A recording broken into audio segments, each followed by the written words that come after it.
So I just read two really good articles from an old Smithsonian, a 2019 July August Smithsonian.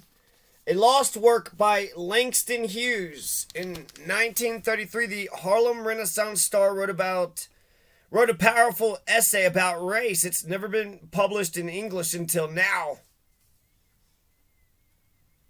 So apparently you got Langston Hughes. Langston Hughes is just embarking all over the South. He's going by train through Louisiana, Mississippi, Mobile, Alabama.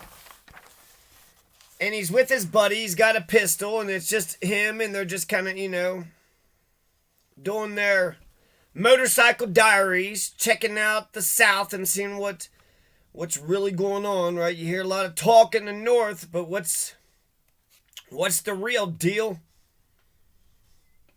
He said that as they're nearing the city of Savannah, I'll just read this part because he comes across a black man who ran from the chain gang, which is, they got caught, in the criminal arena, and they were doing slave work, right? Chain gangs.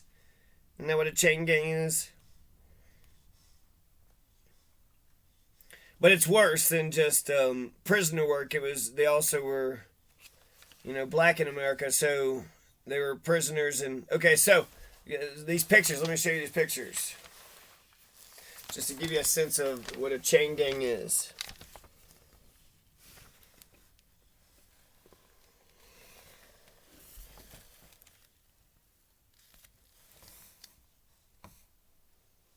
Okay. So just verbatim, here we go.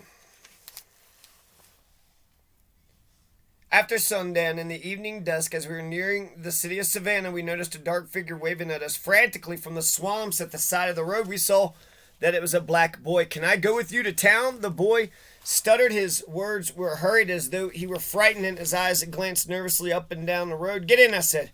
He sat between us and on the single seat. "Do you live in Savannah?" we asked. "No, sir," the boy said. "I live in Atlanta." We noticed that he put his head down nervously when other automobiles passed ours and seemed afraid. "And where you been?" we asked apprehensively. "On the chain gang," he said simply. We were startled. "They let you go today?" "No, sir. I ran away. That's why I was afraid to walk in the town. I saw you all was colored and I waved to you. I thought maybe you would help me." Gradually, before the lights of Savannah came in sight, in answer to our many questions, he told us his story. Picked up for fighting prison, the chain gang, but not a bad chain gang, he said. "They didn't beat you much in this one. Only once the guard had knocked 2 teeth out. That was all. But he couldn't stand it any longer. He wanted to see his wife in Atlanta. He had been married only 2 weeks when they sent him away, and she needed him." This guy's name is Pinkney. Something Pinkney. Good old Pinkney. Ed Pinkney, maybe? Because it's like, without Hughes, Langston Hughes, Pinkney. Edward Pinkney. If Langston Hughes didn't come across Edward Pinkney, then Edward Pinkney might not even made it to the history books. Picked up for fighting prison, the chain gang, but not a bad chain gang, he said. "They didn't beat you much in this one. The guard only knocked 2 teeth out.